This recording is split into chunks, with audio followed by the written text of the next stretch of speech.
Tahun 2026, sistem peradilan pidana di Indonesia akan memiliki wajah baru. Kitab Undang-Undang Hukum Pidana atau KUHP harus terimplementasi di setiap tahapan, adjudikasi, sampai pasca adjudikasi. Menariknya, KUHP mutakhir yang digadang-gadang sebagai substitusi dari KUHP warisan kolonial ini membutuhkan waktu hingga 3 tahun untuk diberlakukan sejak diundangkan. Di sisi lain, pemasyarakatan merupakan salah satu subsistem peradilan pidana yang juga turut andil dalam pelaksanaan KUHP. Bagaimana Direktorat Jenderal Pemasyarakatan mempersiapkan diri? Akankah implementasi Undang-Undang Nomor 1 Tahun 2023 akan segera tiba? Halo, saya Afdan. Selamat datang di Jurnal JNG Talk.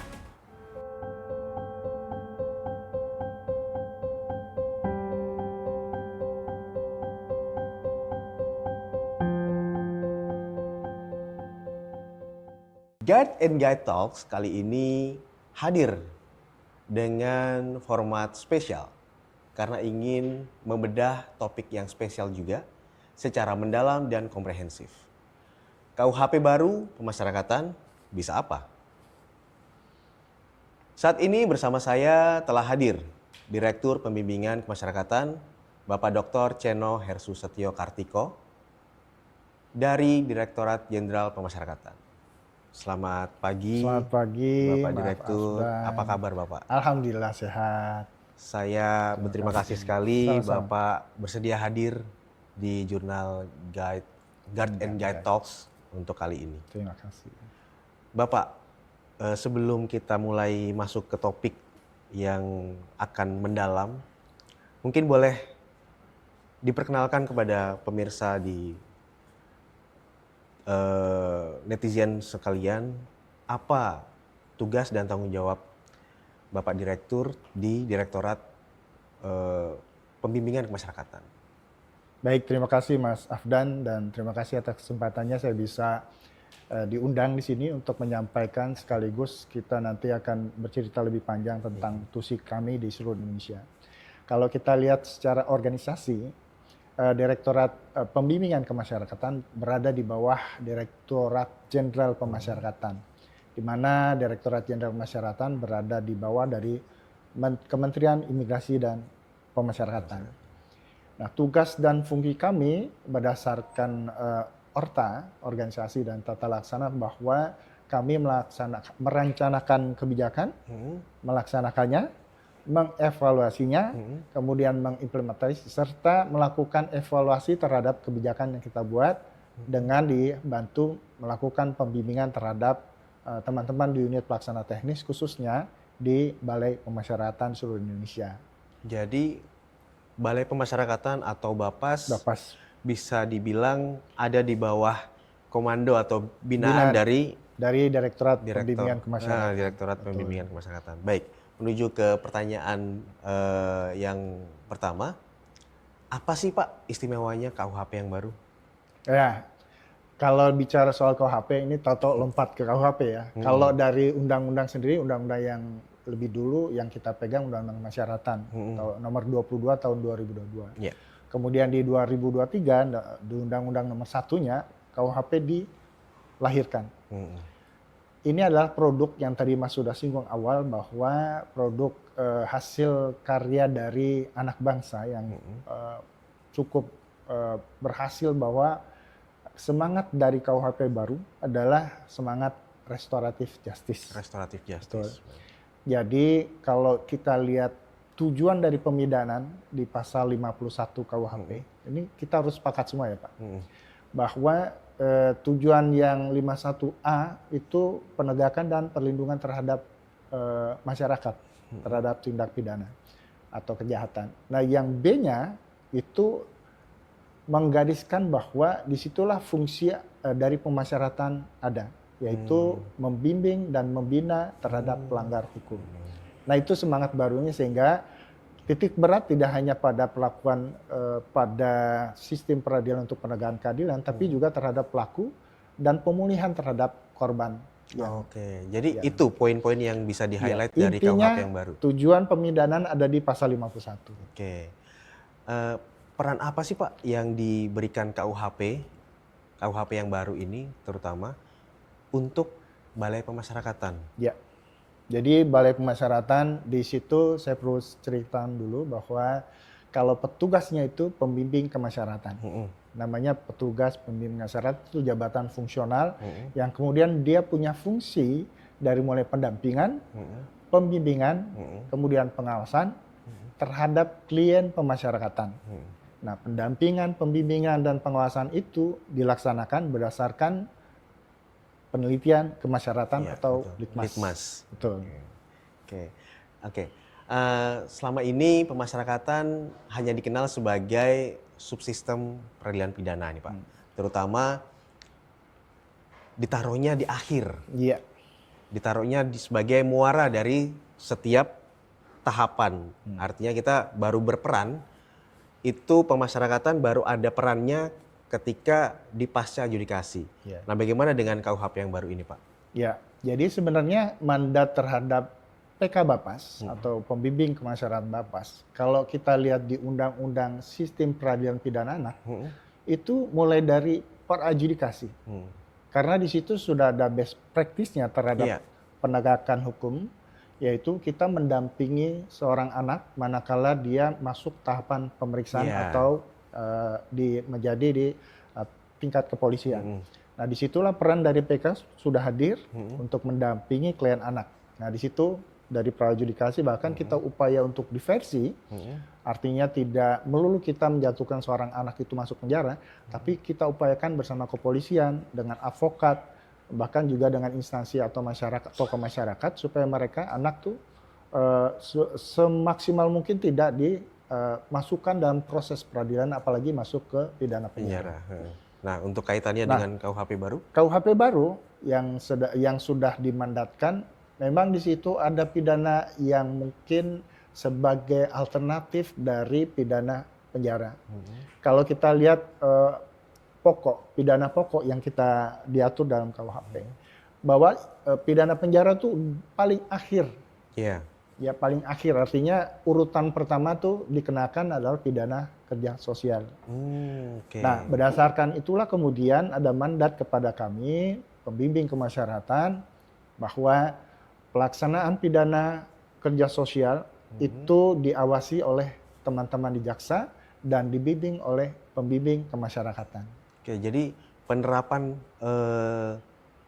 alternatif pidana yang ada di SPPA juga akan diterapkan juga di KUHP baru. Betul. Dan itu nanti akan memberikan porsi yang baru untuk PK Bapas, begitu Pak? Porsinya jadi kita membimbing teman-teman klien ini.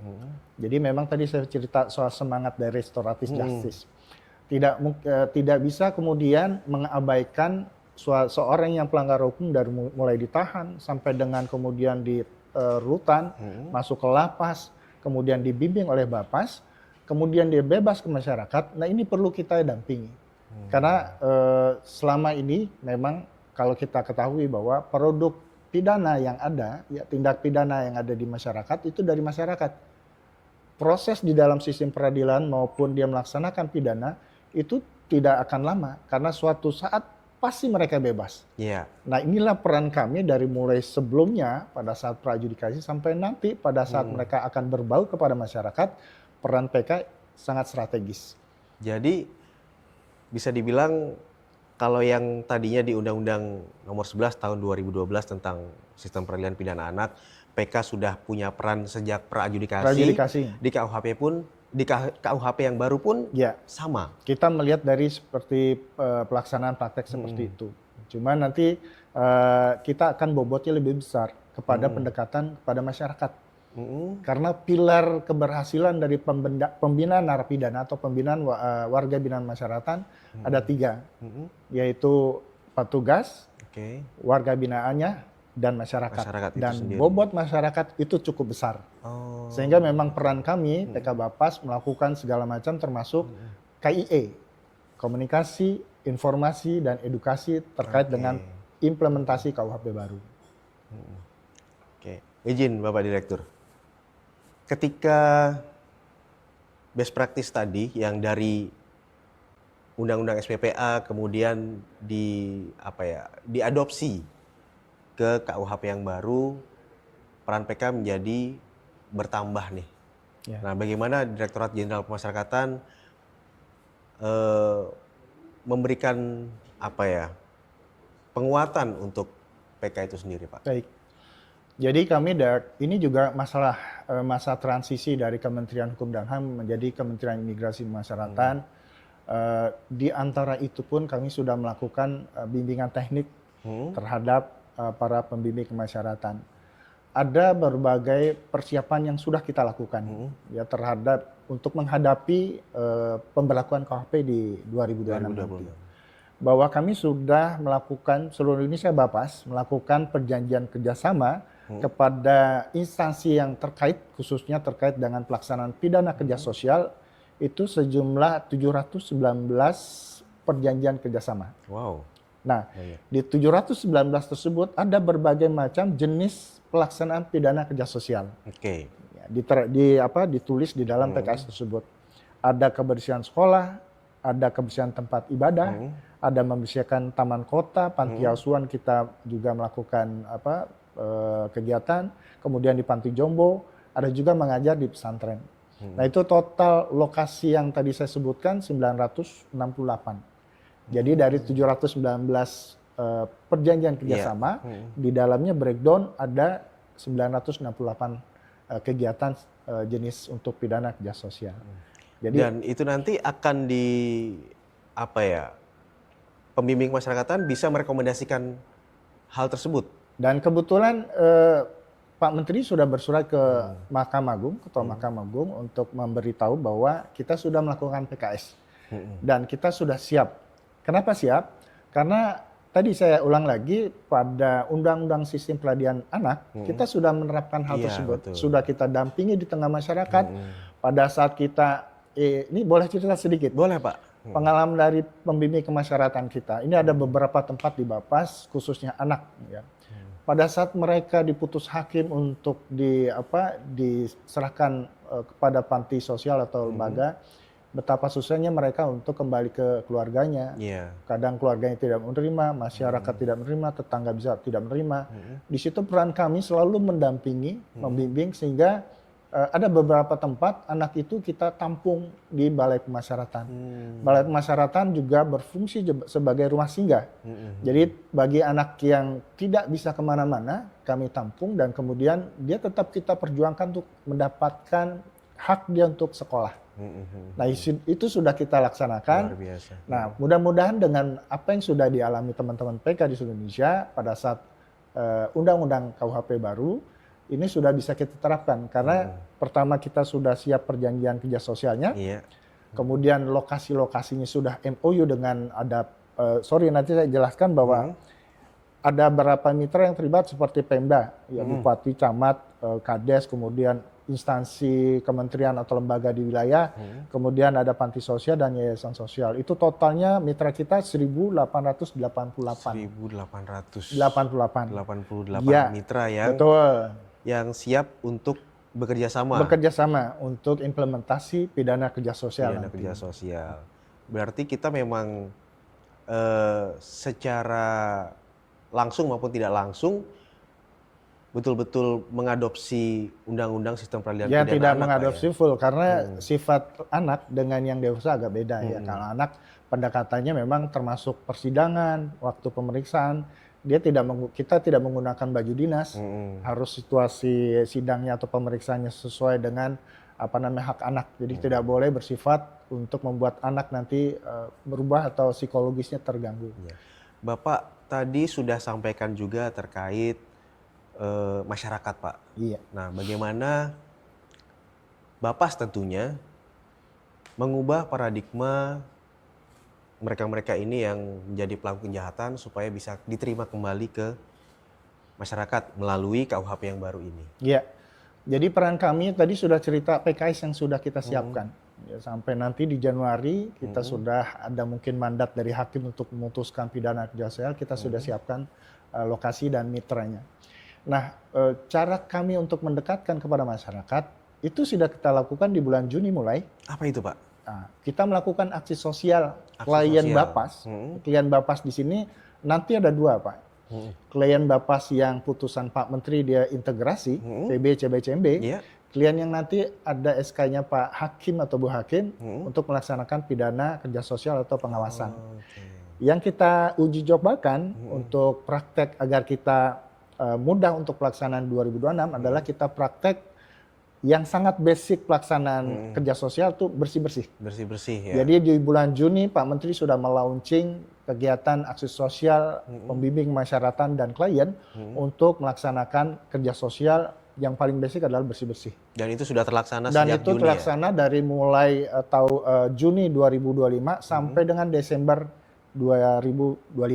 Berarti Dan kan insya Allah itu continue, nanti Pak, ya? akan dilanjutkan.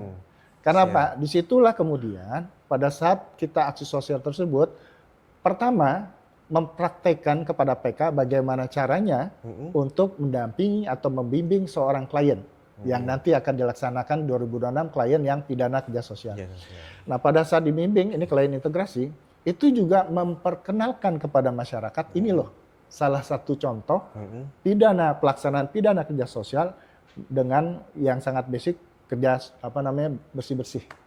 Nah, pada nanti di penjelasan, nanti setelah di KUHP baru terhadap pidana kerja sosial, mereka akan dilitmas berdasarkan latar belakang dia.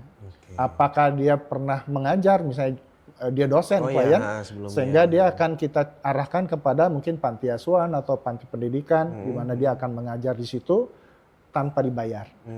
Nah itu peran dari PK untuk membuat litmas sehingga pada saat pelaksanaan pidana kerja sosial ini sesuai dengan latar belakang dia. Oke. Nah sekarang yang kita lakukan uji coba persiapan, mengenalkan kepada masyarakat, Pemda segala macam tuh aksi sosial dari bulan Juni setiap bulannya untuk melaksanakan aksi sosial tersebut dengan bentuk bersih-bersih. Oke. Jadi secara boleh dibilang secara harfiah juga masyarakat ikut mengawasi, Pak ya? Ya, betul. Dan bahkan kami sudah pada saat di bulan Juni tersebut koordinasi dengan pemerintah daerah, semua level, mereka sangat antusias. Nah selama ini yang mereka tahu pelanggar hukum bebas begitu saja. Nah kita membuktikan bahwa mereka juga bisa membalas apa yang pernah dia lakukan terhadap masyarakat. Melalui apa? Bersih-bersih jalanan, bersih-bersih taman, panti asuhan, panti jompo. Jadi ada berapa, kita sudah 9.000 orang pada saat itu terlibat dari bulan Juni sampai dengan Desember melaksanakan bersih-bersih di tempat-tempat sosial. Dari pelaksanaan dari bulan Juni sampai Desember ini menurut Bapak bagaimana? Apakah masyarakat masih mempunyai stigma bahwa orang yang melakukan pelanggaran hukum itu memang harus dihukum? Kan masyarakat kita kan paradigmanya masih punitif nih, Pak. Yang retributif begitu, bukan yang restoratif. Bagaimana pendapat Bapak? Ya, memang yang diperlukan adalah sosialisasi dulu nih terkait dengan KUHP baru kita. Karena apa? Biar masyarakat tidak kaget. Ini apa kerja sosial? Nah, yang kami lakukan, ya kita lakukan di Bapas, memperkenalkan masyarakat dulu. Contoh konkret yang mungkin ini basic ya, pidana kerja sosial yaitu bersih-bersih. Ya mereka akan pakai seragam kaos, klien, mereka akan bersihkan satu lokasi tempat yang sudah disepakati oleh Pemda. Nah, semangat Pemda sangat besar karena mereka merasa dibantu. Karena itu warga mereka juga yang kemudian bisa mengaktualisasikan bahwa mereka juga bisa berkontribusi kepada masyarakat walaupun mereka sudah menyimpang, tapi mereka bisa memberikan baktinya kepada masyarakat di sekitar. Dan nantinya itu program itu juga akan berkembang seiring dengan pelaksanaan litmas tadi, Pak ya? Ya pelaksanaan pidana kerja sosial nanti berkembang ke sana. Entah itu dia akan mengajar, entah itu mereka akan tadi ya tidak hanya kerja bakti gitu. Kalau dia bisa ngelas misalnya ya, latar belakang dia tukang ngelas gitu masuk karena berbuat kejahatan, nanti kita litmas, oke, kamu ngajar di BLK. Gratis. Nah, kami juga menyiapkan Gria Bipraya. Nah, disitulah tempat, Gria Bipraya adalah tempat klien-klien yang pidana kerja sosial ataupun nanti yang integrasi, dia akan berkumpul di situ. kami akan menampung semua mitra yang memberikan bantuan. Oke. Jadi kita koordinir dalam satu geria tersebut. Nah, Gria Bipraya nanti bisa menjadi tempat untuk pelaksanaan pidana kerja sosial. Karena disitulah klien yang membutuhkan, ya, dia mungkin pada saat di lapas tidak sempat untuk dibina, kita kumpulkan di situ, kita juga berkoordinasi dengan semua instansi yang mendukung untuk membantu dia. Jadi ini tidak kerja sendiri, tapi kita harus kolaborasi. Oke. Nah, berikutnya Bapak izin. Ada sebuah hipotesa nih Ya, ya. bahwa dengan adanya KUHP yang baru itu bisa mengurangi overcrowding di lapas atau Ya. rutan. Pendapat Pak Direktur bagaimana? Baik, selama masyarakat membantu, tadi sudah cerita ada 3 pilar. Yang paling besar tugasnya sebenarnya masyarakat. Masyarakat. Kita hanya sebentar, ya, durasi dia melaksanakan atau seorang pelanggar hukum durasi sistem peradilan masuk proses di penjara maupun di bimbing itu paling lama 20 tahun ya. Oke. Ya nggak, di pidana yang paling Ya, tinggi pidana penjara paling 20 tinggi tahun. 20 tahun. Nah, paling lama adalah di tengah masyarakat. Saya optimis jika masyarakat terutama para teman-teman di Pemda, pemerintah daerah level bawah dari desa maupun sampai ke gubernuran, saya yakin ini bisa mengurangi overkapasitas di dalam lapas. Oke. Karena itu akan mengurangi, karena mereka tidak melakukan atau residivis kembali. Karena ada alternatif yang kemudian bisa membantu masalah tersebut. Oke. Berikutnya Pak, ini juga yang sempat saya rasakan sewaktu dulu menjadi PK. Pertanyaan yang cukup dalam sebenarnya, cukup kritis juga. Bagaimana nantinya Direktorat Jenderal Pemasyarakatan membangun legitimasi pembimbing masyarakatan dan Bapas di antara APH-APH yang lain nih Pak? Iya. Ya. Saya ikut pembahasan rancangan peraturan pelaksananya. Di situ ada menyebutkan tentang mediator. Sebenarnya mediator itu kan sama dengan pendampingan. Iya. Kalau Bapak sebagai latar belakang PK, pendampingan itu seperti itu, sama. Jadi memang kalau bisa dibilang PK itu hybrid, Mas. Dia harus paham soal hukum, Betul. dia juga paham soal kesosialan. Iya. Ya, karena dia jembatan antara hukum kembali ke sosial. Nah, jadi kami dari Kementerian Imigrasi dan Pemasyarakatan akan melaksanakan pelatihan terhadap para PK. Nah, kita coba profesionalisme saja, ya, bahwa kita sudah implementasi di Undang-Undang Perlindungan Anak. Itu contoh kecil praktek yang restoratif justice. Ini baru terhadap anak. Nah, nanti di 2026 kami sudah mempersiapkan beberapa PK yang sudah kita latih terkait khususnya KUHP yang baru. Kemudian kita juga sudah punya pedomannya, kita juga sudah mengusulkan anggaran untuk persiapan pelaksananya kepada Sekretaris Jenderal, dan mudah-mudahan di 2026 dengan dukungan semua pihak, termasuk masyarakat ya tentunya, bahwa ini bisa dilaksanakan. Padahal tadi saya mau tanya nih, amunisi apa nih yang Pak Direktur siapkan untuk PK-PK Bapas di seluruh Indonesia, tapi ternyata Bapak sudah memang punya konsep gitu ya. Jadi ada pelatihan-pelatihan yang sifatnya kayak TOT begitu Pak ya, terkait dengan pelaksanaan KUHP baru, terutama pasal-pasal yang sifatnya memang langsung menjurus ke tusi pembimbing kemasyarakatan gitu ya. Oke, berikutnya nih Bapak, terkait dengan asas restoratif justice. Kenapa harus restoratif justice? Jadi begini, semangatnya tadi sudah sampaikan bahwa semaksimal mungkin tidak ada pidana penjara, ya. Berdasarkan pidana pokok itu yang diupayakan pertama pidana kerja sosial, yang terakhir penjara. Nah, kenapa kemudian penjara itu menjadi pilihan terakhir? Ada beberapa ketentuan atau persyaratan, pertimbangan terhadap kenapa itu tidak dijatuhin. Ada di pasal 70. Ya. Jadi menyebutkan situ sedapat mungkin tidak dikenakan pidana penjara dengan beberapa pertimbangan. Syarat A sampai dengan kalau nggak salah sampai S ya. Nah, ada yang pertama misalnya dia di bawah umur, anak. Kalau yang itu usia 75 tahun ke atas. Nah, itu menjadi pertimbangan jangan dimasukkan dalam penjara.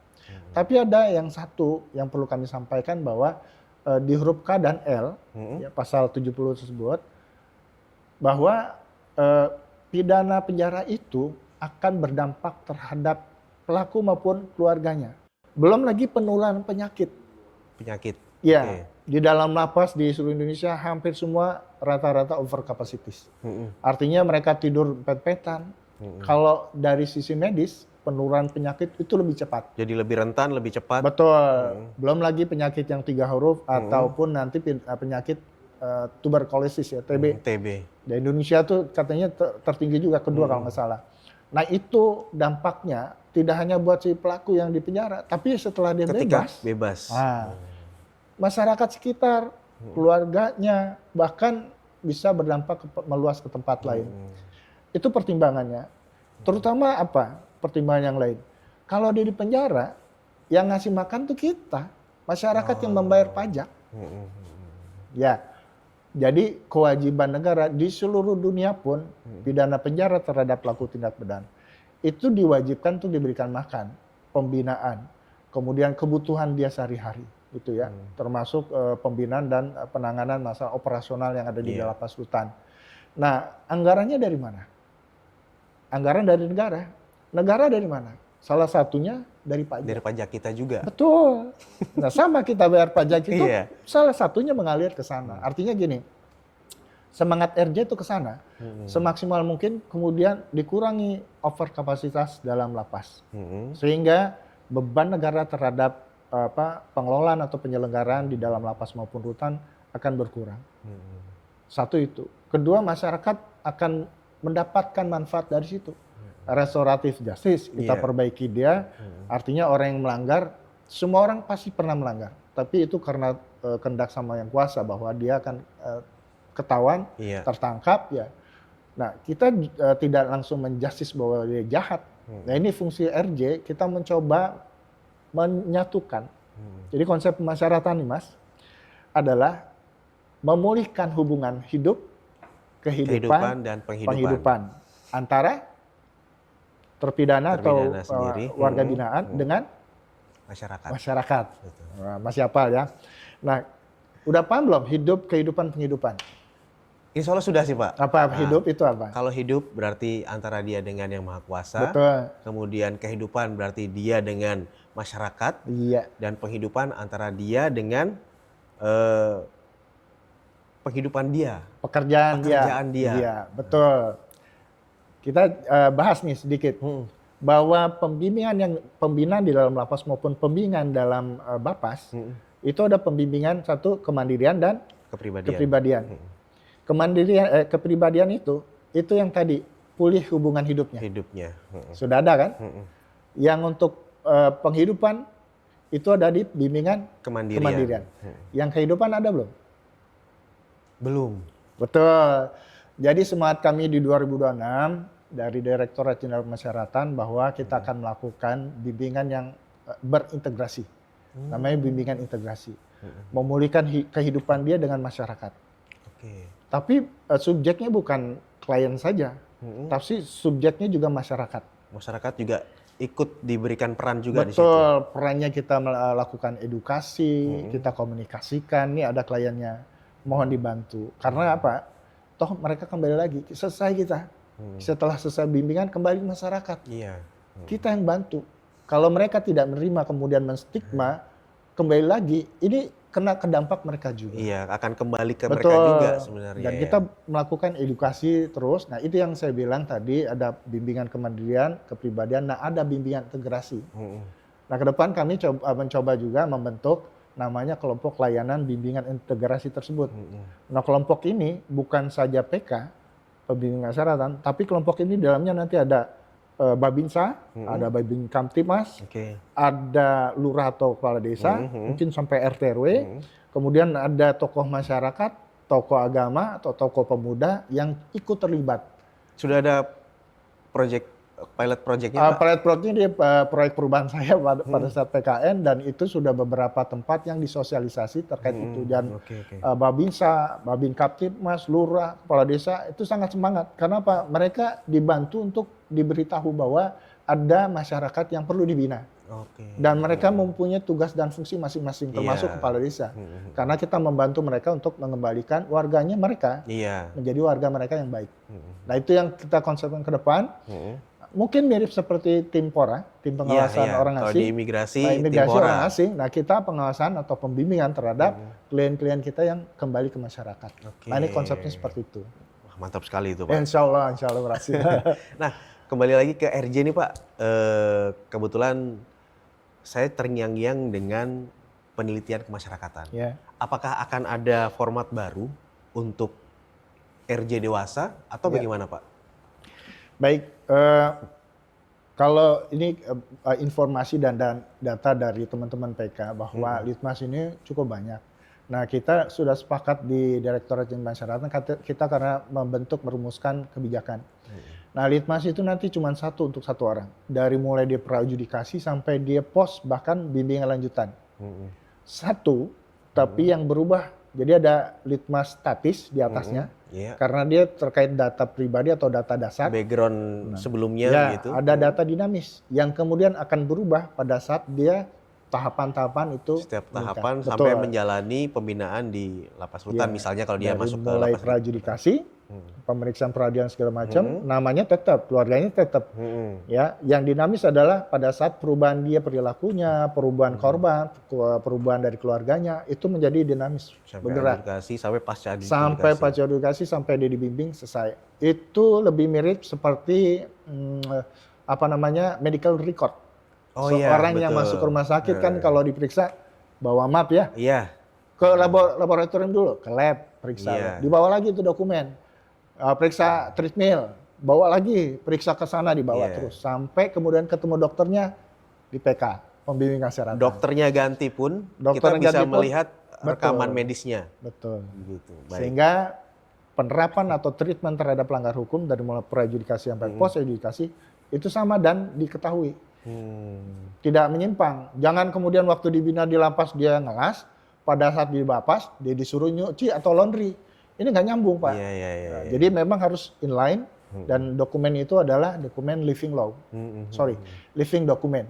Ya, dokumen yang hidup daripada mulai di prajurit sampai mungkin dia selesai menjalani pidana. Jadi meskipun PK-nya berganti pun datanya masih ada. Masih ada, itu yang dipegang. Oke. Nah, kita masuk sebentar lagi ke tahun 2026 di mana tanggal 2-nya itu akan mulai diimplementasikan secara penuh nih Pak. Ya. Dari masa transisi 3 tahun ini pasti Pak Direktur sudah meraba-raba, sudah mengira-ngira nih, menimbang-nimbang kira-kira tantangan apa yang akan dihadapi di depan. Kira-kira apa nih Pak? Kalau sebelum adanya KUHP pun tantangan kita yang cukup besar adalah kita mengedukasi masyarakat.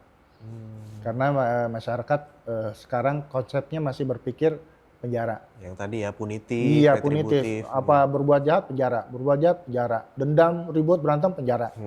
Dia tidak memikirkan bahwa ada dampak yang tidak baik pada saat di penjara. Nah, itu juga berdampak pada mereka. Nah, ini challenge kita, tantangan kita pada saat pelaksanaan pidana kerja sosial, ini harus kita melakukan edukasi. Harus terus dilakukan edukasi. Apakah pakai media sosial, seperti podcast ini atau ke YouTube, Instagram gitu ya. Dan termasuk nanti edukasi pada saat ke desa-desa. Pada saat pembimbingan kita sambil menyampaikan aturan KUHP baru seperti ini. Jadi Nah, itu sebenarnya challenge-nya. ini ya, kita ingin mensosialisasikan, memperkenalkan bahwa restoratif justice itu pelaku tindak pidana ini bisa bertanggung jawab secara langsung ke masyarakat. Betul. Dan Apa-apa masyarakat yang berperan besar. Siap. Nah, harapannya nih Pak ke depan baik untuk KUHP atau mungkin untuk pembimbing masyarakatan dan Bapas itu sendiri apa nih Pak untuk 2026? Sebenarnya kami berharapnya begini. Yuk seluruh elemen masyarakat. Ini KUHP adalah pegangan hukum pidana di Indonesia. Semua pihak saling mendukung. Tidak bisa kita kerja sendiri. Tidak bisa kerja polisi kerja sendiri, kejaksaan kerja sendiri, atau hakim sendiri, atau Bapas apalagi gitu ya. Nah, kita harus kolaborasi. Tadi sampaikan Butuh tadi sinergi. bimbingan integrasi itu bahwa semua pihak terlibat. Kalau di konsep administrasi manajemen namanya whole of government. Whole of government tuh menangani satu masalah tapi dikeroyok.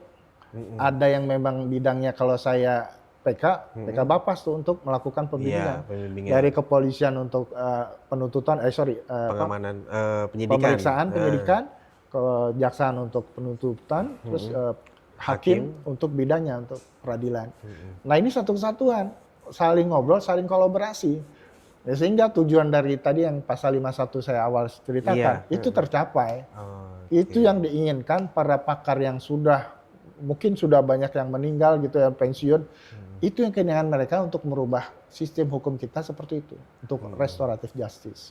Nah itu yang akan kita lihat. Mudah-mudahan.